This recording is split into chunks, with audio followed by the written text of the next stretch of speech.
எந்த சித்தர்களும் தன்னை சித்தன் என்று யாரும் சொல்ல மாட்டார்கள். தனக்கு முன்னால் சித்தன் என்ற அடைமொழியை கொடுத்துக்க மாட்டாங்க. தனக்கு பின்னாலும் சித்தர் என்ற அடைமொழியை கொடுத்துக்க மாட்டாங்க.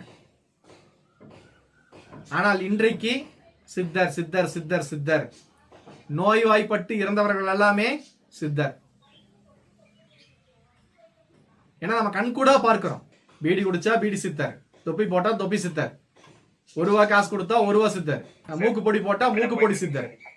சோ எத்தனை வகையான சித்தர்கள் பாருங்க. பஸ் ஸ்டாண்ட்ல வந்து சும்மா ஒருத்தன் உட்கார்ந்துட்டு இருந்தா அவனை சித்தராக்கிடுறாங்க.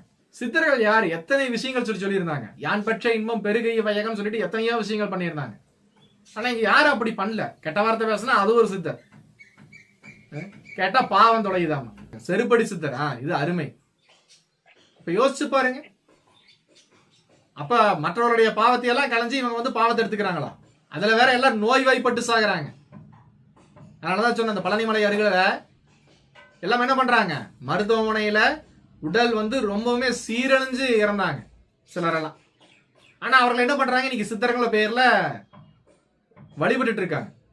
இதுல இன்னொரு விஷயம் என்னன்னா, வழிகாட்டுறவங்களே போய் என்ன பண்றாங்க, அங்க போய் வழிபடும் போது மற்றவர்களும் சேர்ந்து அங்க போனா நல்லா இருக்கும் நல்லா இருக்கும்னு சொல்லிட்டு அங்க போய் வணங்கக்கூடிய ஒரு தன்மை இன்னைக்கு வந்தாச்சு.